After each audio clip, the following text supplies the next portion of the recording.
Well, welcome once again. This is the Dr. Digital podcast. The purpose of the show is to transform your business and life with education and inspiration. I introduce busy business leaders to trends in business, technology, and marketing to highlight people you should know. As we explore the intersection of education, technology, and modern learning, I'm excited to dive into the trends and innovations that are shaping the future of education. But before we get completely started, I want to ask a question. Are you ready to revolutionize the way we learn? With the rise of remote learning tools and the increasing importance of technology in the classroom, it's clear that education is undergoing a significant transformation. But what does this mean for students, teachers, and administrators? And how can we harness the power of technology to create a more effective, efficient, and engaging learning experience? My guest today is a seasoned expert in technology with over 20 years of experience in full cycle implementation projects, sales and distribution, software development, and effective customer services. With a proven track record of growing revenue, supervising globally dispersed teams, and improving communication between operations and IT departments, my guest is the perfect person to share insights on the future of education technology. From his work in incubation management to his expertise in system and implementation and project management, my guest has a unique perspective on the ways in which technology can be used to improve education outcomes. During this episode, we'll do a deep dive into the changes and hot topics of scaling education with technology, including its biggest challenges and growth. I will leverage the expertise of my guest and how to navigate the unique dynamics of the field. By the end of this episode, you'll be better equipped to know what to do, and I encourage you to contact my guest, Wade Erickson, EdTech Innovator. And with that, I want to welcome Wade to the program. How are you doing today, Wade? Well, thank you so much. I really look forward to this conversation we're having. It's an area that I've been thinking about and involved with for quite some time, and so I really appreciate being on the show.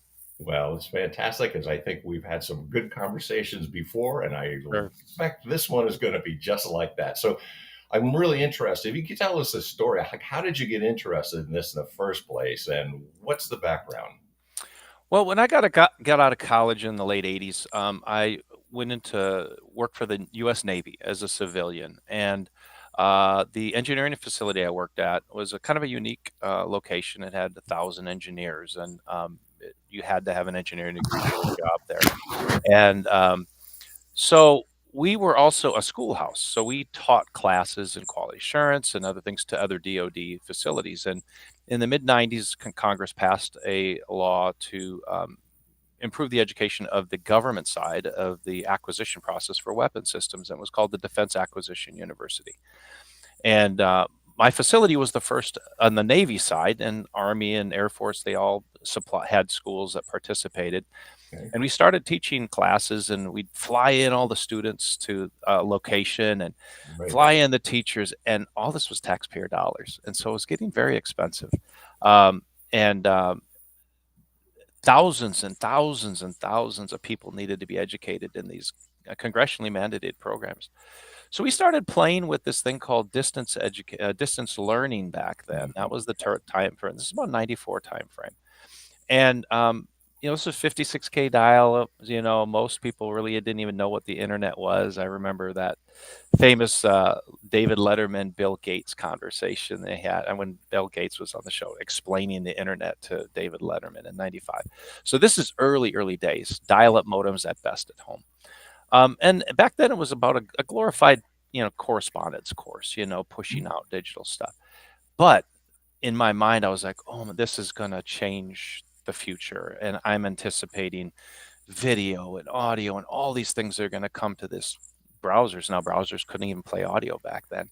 Yep. But I was like, this is going to really change how education is, not only in college, but it just like the music industry was impacted, where artists, and I was in the music industry in California at the time too. And I was so excited about this that I basically started handy coding HTML in '95, and I left the defense industry and went full time into software development by '97. opened my own first software company and the dot-com boom and stuff like that.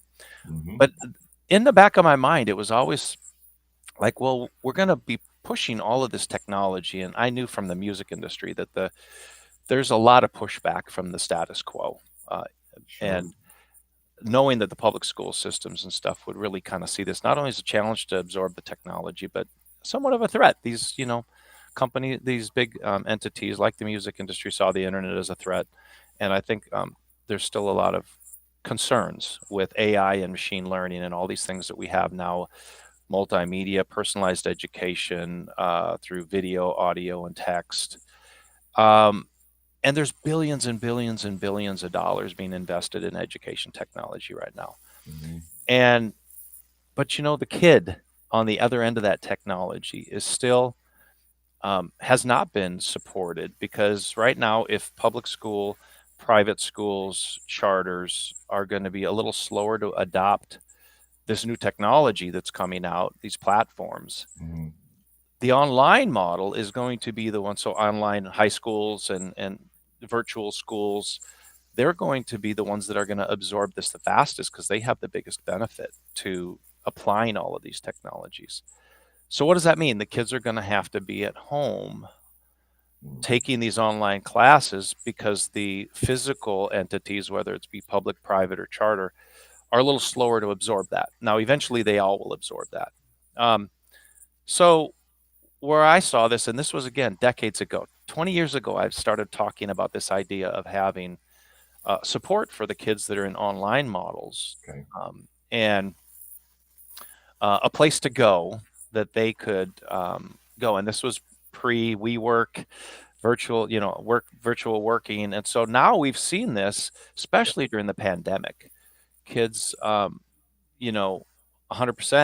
learned from home. Mm-hmm. Yep. And, they say upwards of 30% did not return back to the schools right away after the pandemic, because some of them actually excelled in this virtual delivery of education. So yeah, now I think with all the pressures on spending, now we have a new administration that is targeting the public's, the federal level of public education as a area to cut back on. I think right now we spend close to $900 billion a year on education in this country, and about 10% of it comes from the federal government. So that means the 90% is really on the state, whether it be local, property taxes, those kind of things that bring in the money to pay for this. And so, if you look at the spending, it's quite a spread between what the average student in a public school system is spent.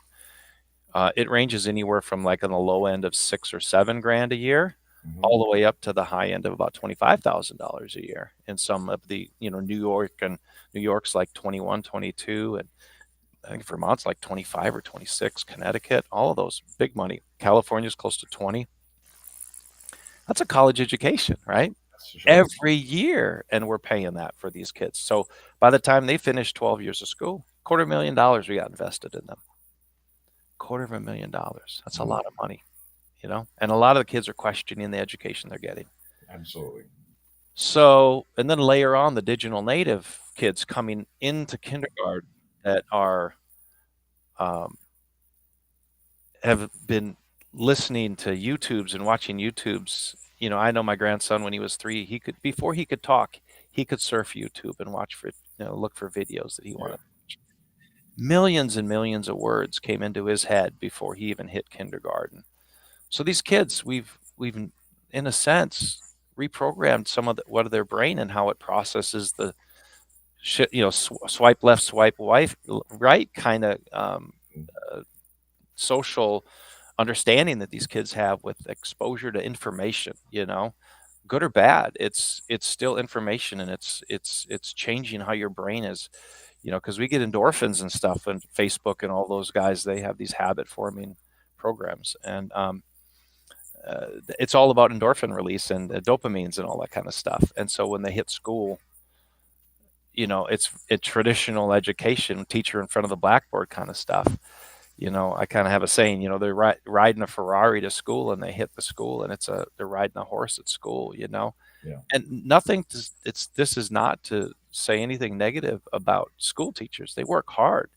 I have my sister and multiple nieces that are school teachers, and one of them is a kindergarten teacher, and they're struggling to keep the attention of these kids. And um, so things are going to change, absolutely, and technology is going to play a major role in how kids in the future are educated.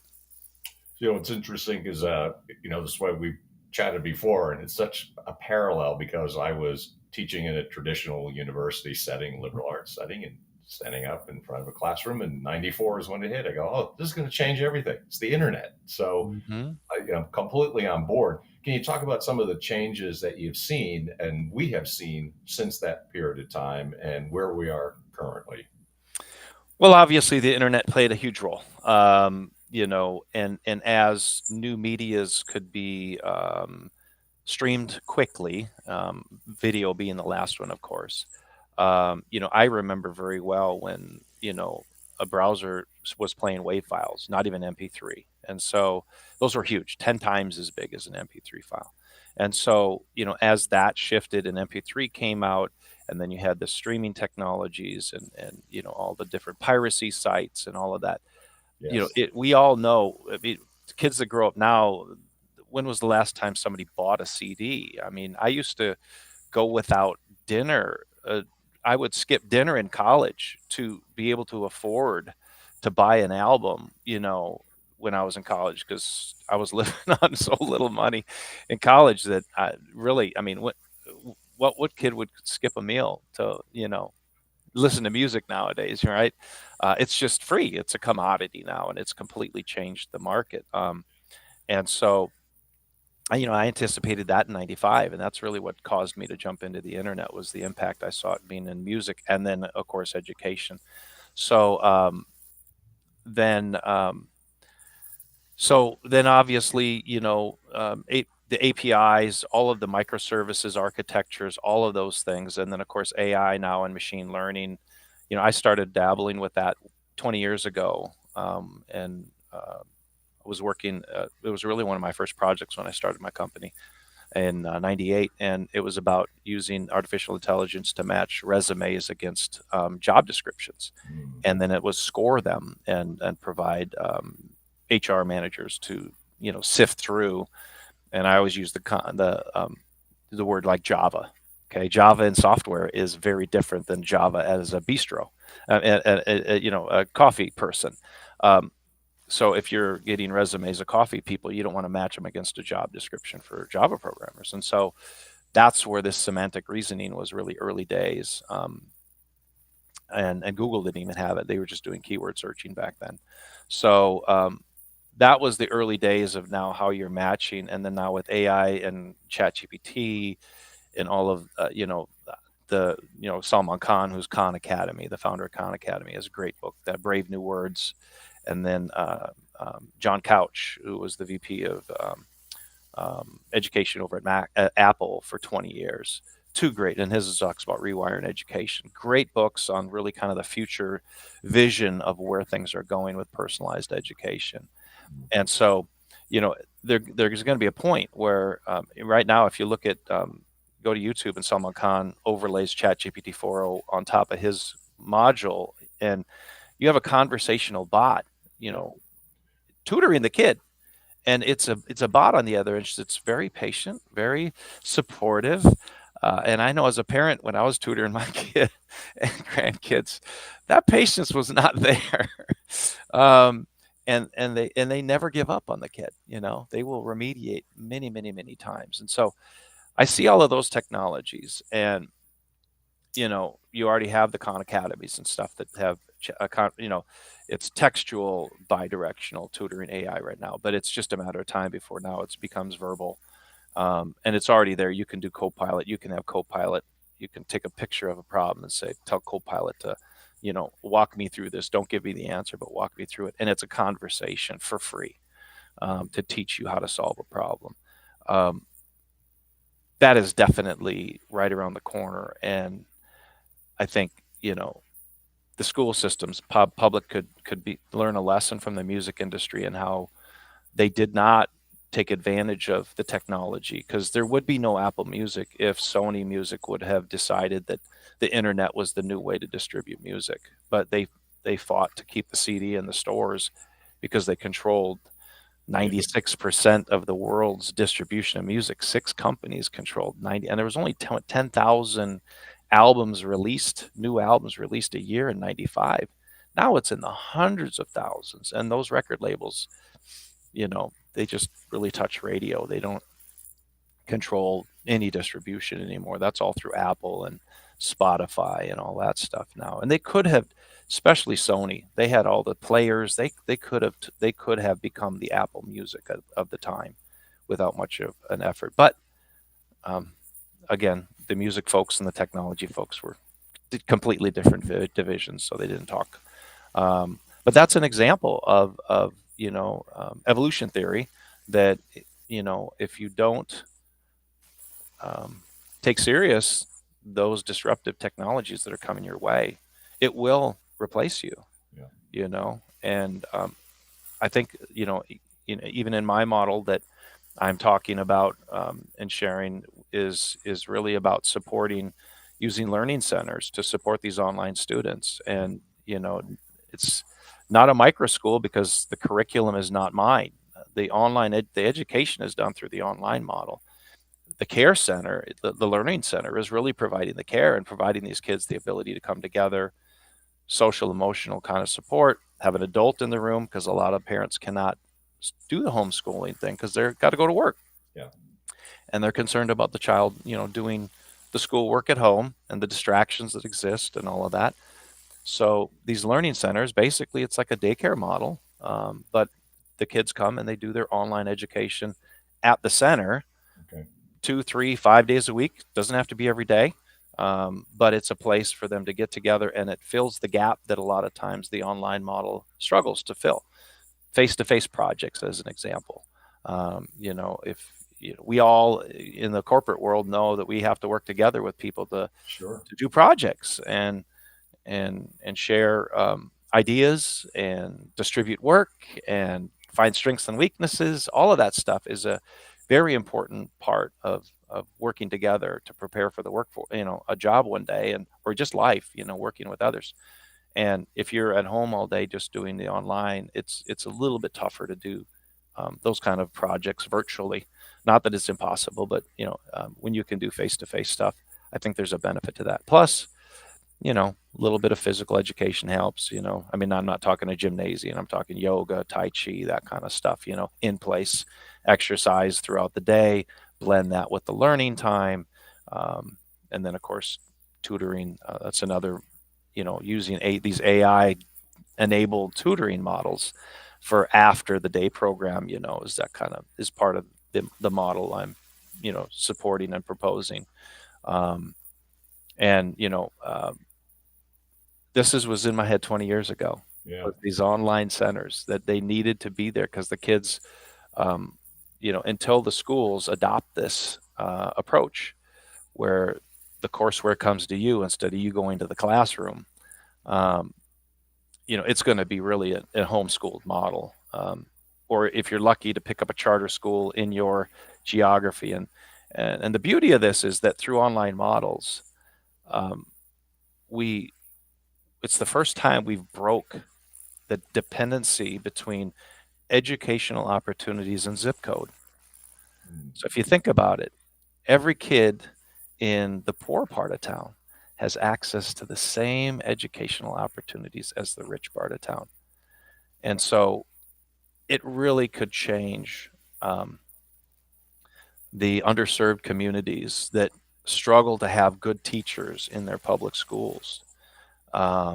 With this, you could get the best chemistry teacher in the country Mm-hmm.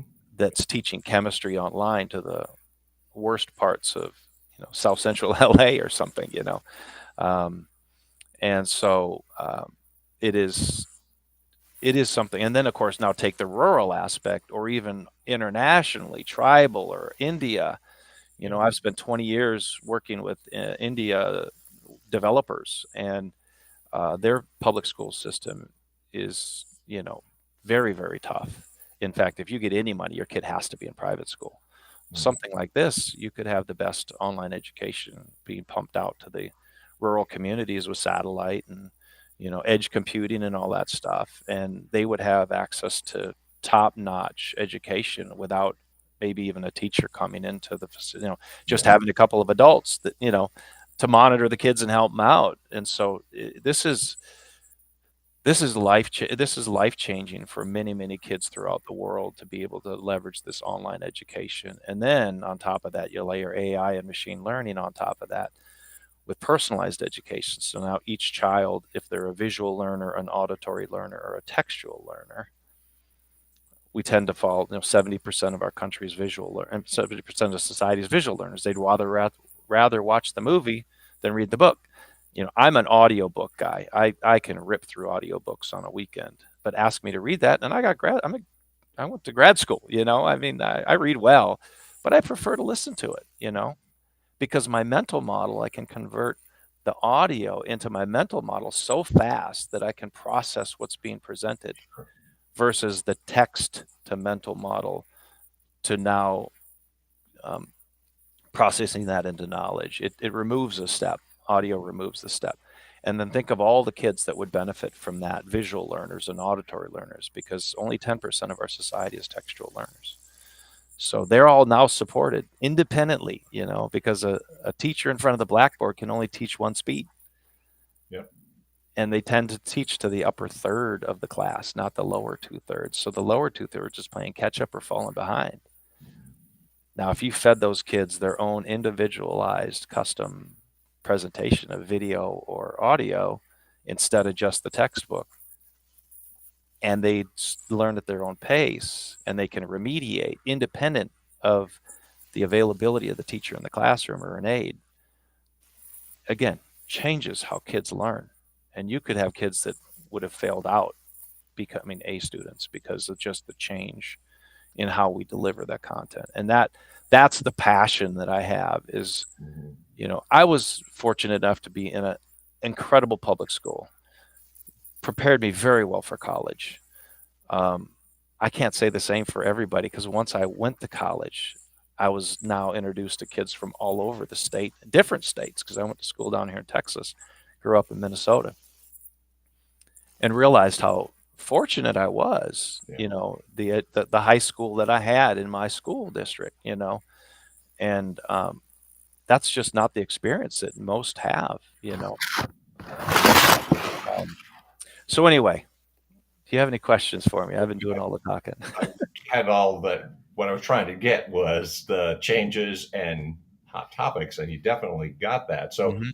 I'm wondering what you could say in terms of what would be some general recommendations, seeing that we are at this really critical point in education. And I think the kids are saying this too. This is what's interesting. Yes, yeah. Kids are saying, and then you find this from the A students. The A students, I'm bored with school. They don't really Mhm. care. They're not motivated. And I go, well, yeah, because we're not having the kinds of things and the kind of experience. I mean, I like the image. I could learn all this stuff, and I get into school, and then all of a sudden it's full stop. I was on a Ferrari, and what happened? It's like I Mhm. need to stop. Like, well, what's the deal here? So Yeah. that Yeah, reminds me so of the famous expression of Mark Twain: "Never let school interfere with your education." It's just as relevant today as it was in his day when they had no technology or relatively none.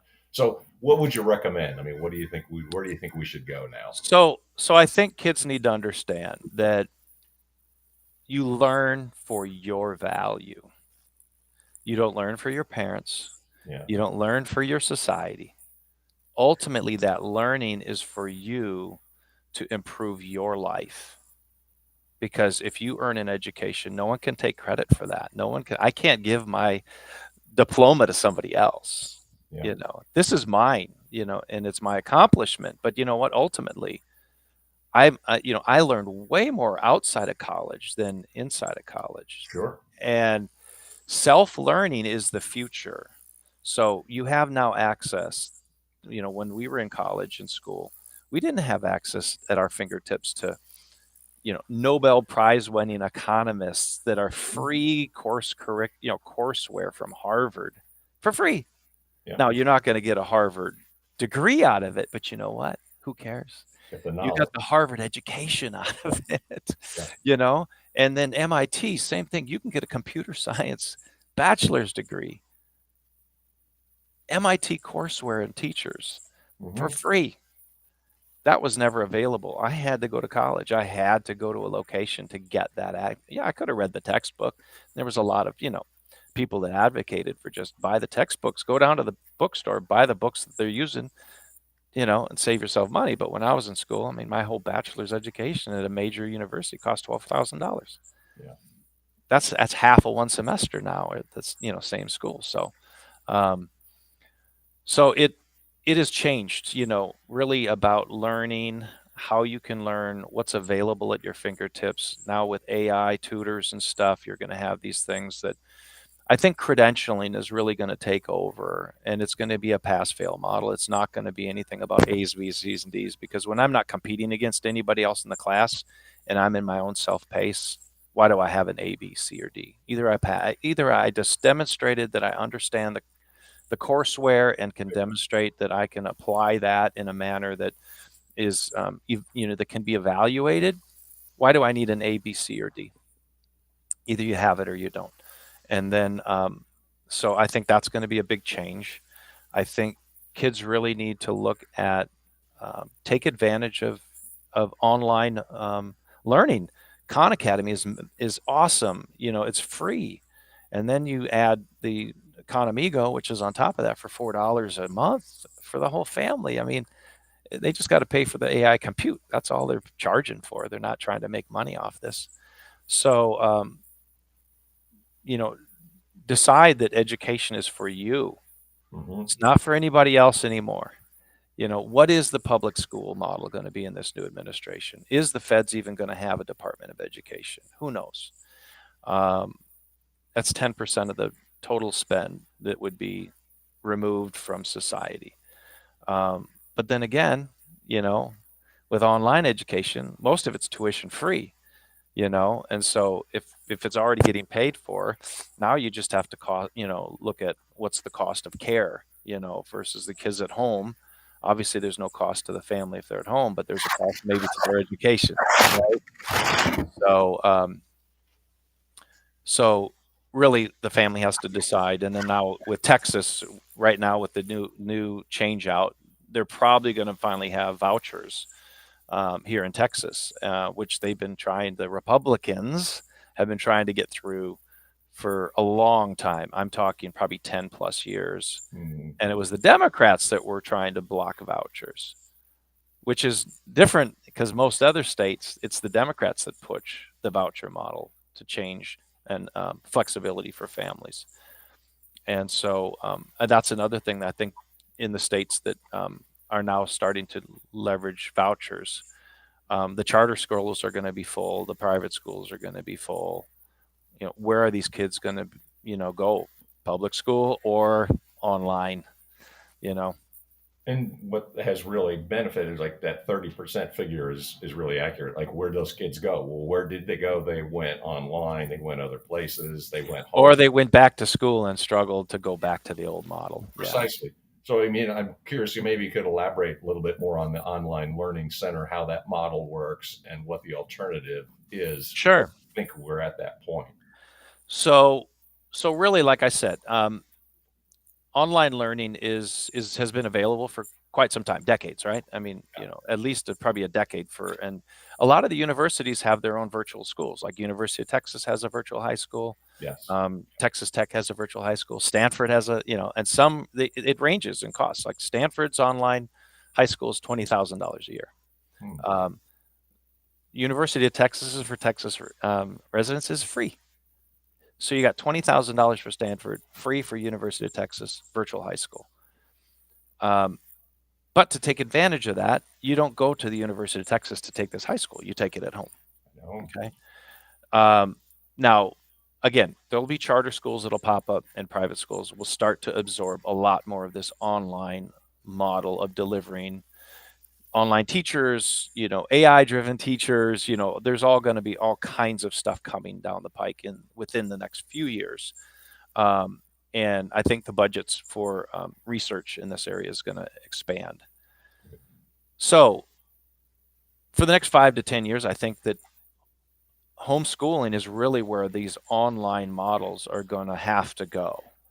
And for the families that cannot do homeschooling because of various challenges, maybe there's young kids at home, maybe there's the parents are remote workers and need to be at home and they can't get involved with teaching their kid, those kind of things. There's challenges, and there's only 3% of society is online school right now. Um, maybe 6% is homeschooled, right? And then 10% is private school and charter. That leaves about 80% that's public school. So with only 3%, if you break down that 3%, the majority is a two-parent household with a single income.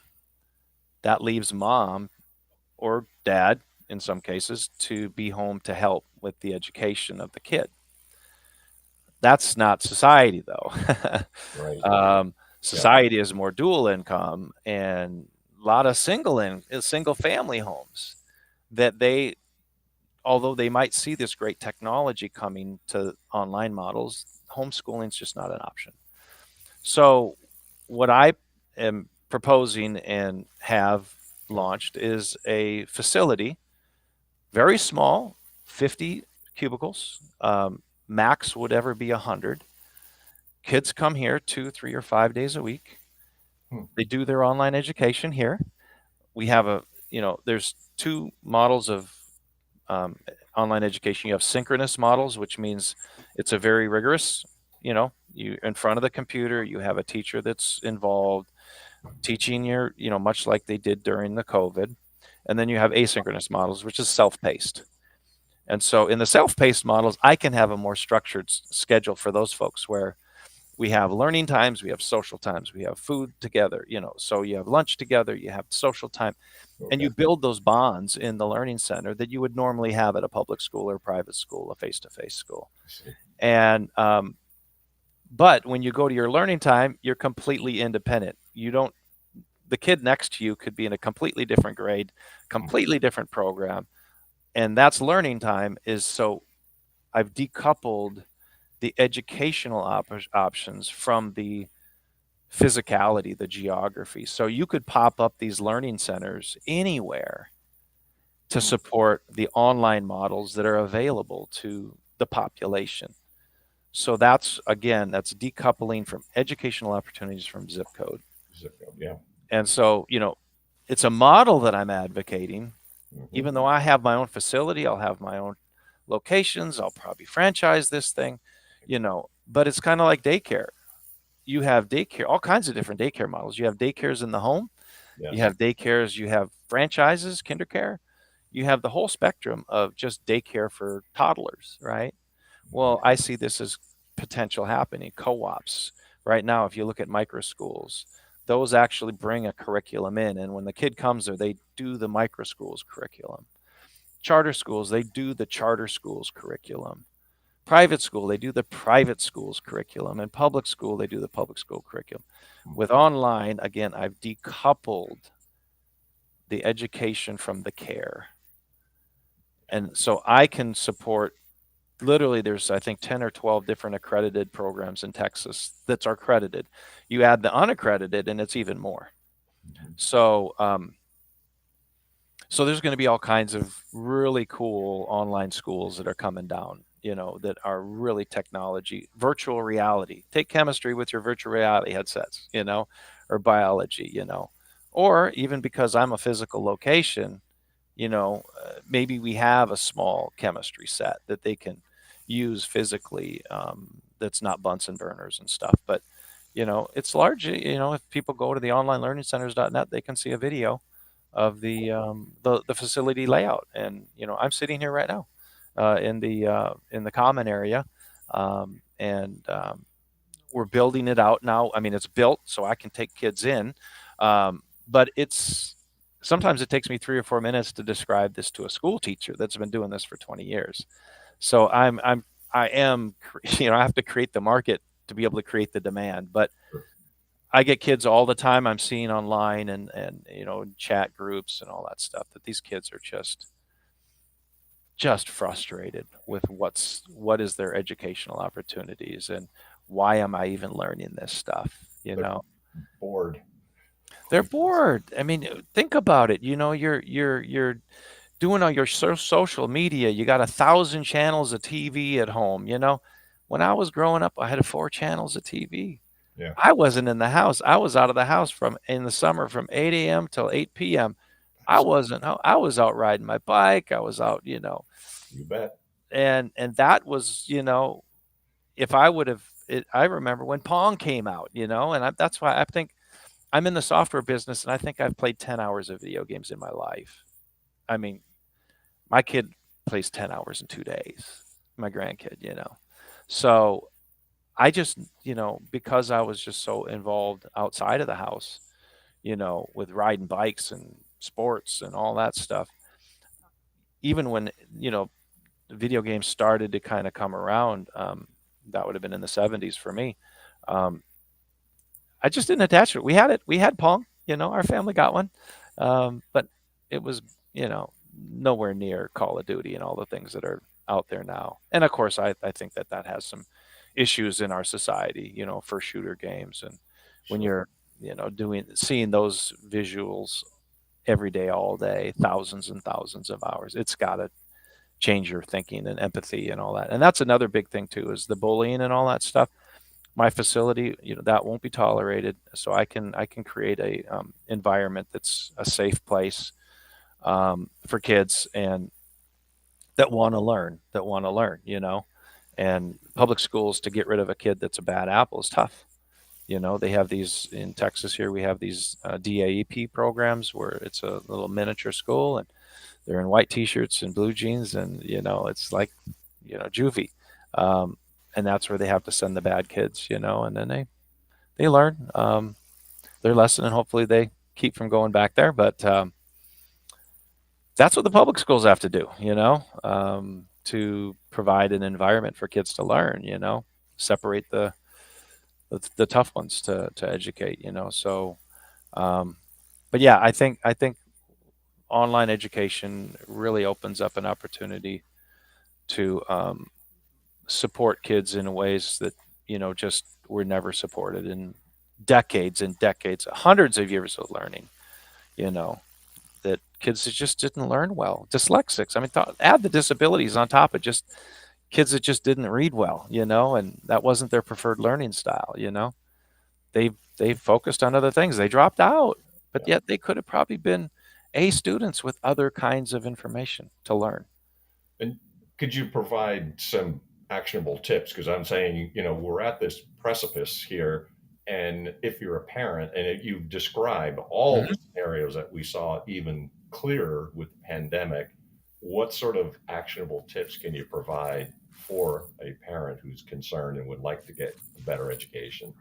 If your kid is struggling in school, don't think that that is the only option. Look at the online education options that are available in your state. I would recommend an accredited program because that transfers back to the public school. So let's say you have a teenager struggling in middle school and they move into online education and they do a year or two of online education as a homeschool model. Maybe you don't have a, you know, facility like I'm talking about in the area, or a charter school that, you know, they could, or maybe even affordability. Private school is expensive, you know. Yeah, Um, you know, the school that's a block away is $20,000 a year. The high school that's a block away from me. sure. Um, so explore, look at online education models. These kids can self-learn. They're spending hours and hours on their phones, Okay. flipping through YouTube videos and stuff, and they're learning. It might not be what you want them to learn, but they're learning. Stuff's going in their head, and they're processing it, right? Yeah. So to look at what's available in your area. Um, don't be afraid to jump out and support your kids. This is your kids' future. Hmm. You know, we talk about education being the, you know, really the pathway to being successful. It doesn't even have to be college anymore. Your kids just have to understand you can self-learn, you can start a business, because guess what? I got grad school degrees. I got a, you know, mechanical engineering degree, USC grad school. Um, I've had businesses, and you know how many times people that have considered using my services have asked for my college education? Zero. None. There you go. They say, what do you do? How much does it cost? When can it get done? Yeah. I don't care what your background is. I don't care where you went to school. I need you to get this job done. And so when you learn how to learn, which is really all I think a college degree shows that you can learn. I mean, that's what people said, about my engineering degree. As soon as I jumped into the real world, all of that stuff, I didn't get to use a whole lot of it. I had to learn what they needed me to learn to earn my paycheck. Yeah. And that's life. So the fastest you can get out there to get the basics understood and then choose the field that you want to be, learn to create value, because that's ultimately how society works. The degree isn't the value. What you can do with the information in your head is the value. Exactly. And that's, I think the sooner we learn that self-education, self-learning with all the opportunities and education we have, so much free stuff. Salesforce, as an example, that platform. Free trailheads. All you got to do is take the exam. You Mm-hmm. take those certification exams, you can fast track to a six-figure salary like that. No college education. That's the beauty of software. It's about what can you build, because the multipliers on your time are just huge. For every, one programmer at Google generates, I think, $10 million in revenue. So if you divide their valuation by how many employees they have, now a lot of them are contractors that don't get figured in that. But companies like Facebook and Google and stuff, those people, every employee is tied to millions and millions and millions of dollars in revenue. Very different than a landscaping company, Yeah. That might only have a multiple of 2 or 3, So find things that you can learn that generate value that people are willing to pay for. That's all about life. That's how you get successful. And ask people for help, get a mentor. As I get older, I love helping people figure out, now whether they listen to me or not, that's here, that's up to them. But I love to share my, learn from other people's mistakes. They'll tell you the shorter path.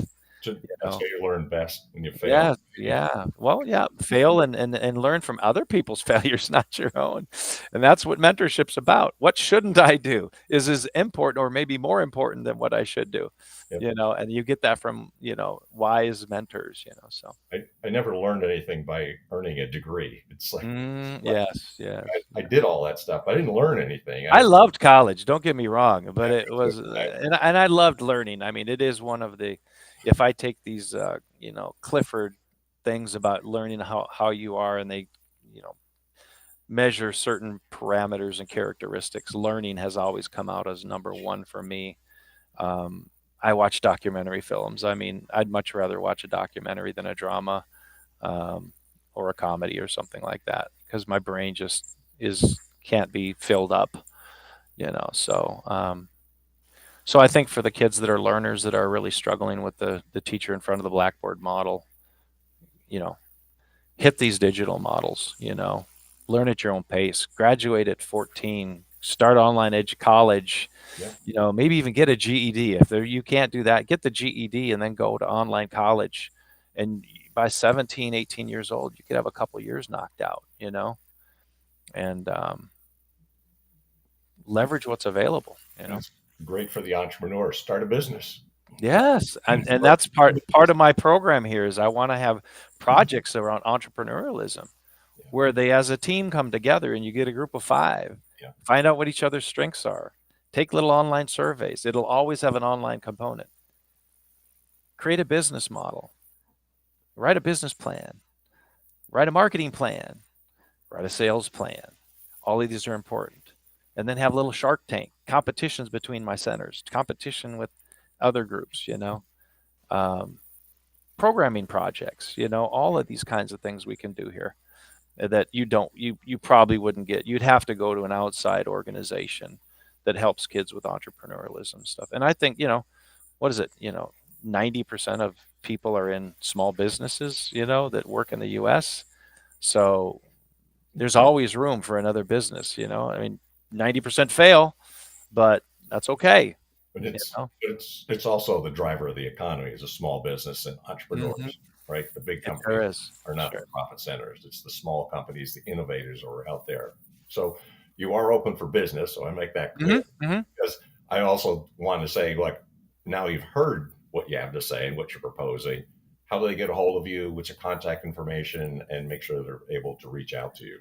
Yeah, so I have my first facility. It's in Fort Worth, Texas. So really kind of the model is, a 10-mile radius of the facility is kind of the market. Right now it's I'm open to other people that have listened to this as an idea and say, hey, I want to open up a learning center in my area. Tell me what kinds of things I need to be, thinking about. Um, what, how does the city, what do they call me? Yeah. I'm not a school. I don't hand out grades, but the city's got to label me something for my occupancy certification. So, and the local schools, public school, some in the public school sees me as a threat. Others, the counselors, the truancy officers, see me as a benefit because the school districts are measured on three measures. One is their own graduation rate. Two is their what's called the completion rate. And three is the dropout rate. And any way they can minimize that dropout rate affects their grade as a school district. I satisfy that middle. So if kids complete a accredited online program in the state, it absolutely goes to the benefit of that school district. That somebody completed through now, even just homeschooling though is considered completion. If the parents write you a diploma and say you graduated from high school, that still counts as completion. Mhm. GEDs counts as completion. So right now, I know that there's folks in the public school system that see me as I'm drawing kids away from the public. No, these kids are ready to go. You know, I am all about supporting. I'm not trying to steal kids from the public school system. I'm trying to support the kids that are going to squeak out and I don't want them to drop out. I don't want them to just go through a miserable existence in high school because of environment or educational opportunities or any of that kind of stuff. I want every kid to have an opportunity. I mean, this is the true no kid left behind, Definitely. because you can't just, cheat on the kid next to you when you're doing online education. The kid next to you is in a completely different program. That's right. Yeah. So it's 100%. You're accountable for your own progress. That is no kid left behind. So anyway, but yeah, online learningcenters.net. Okay.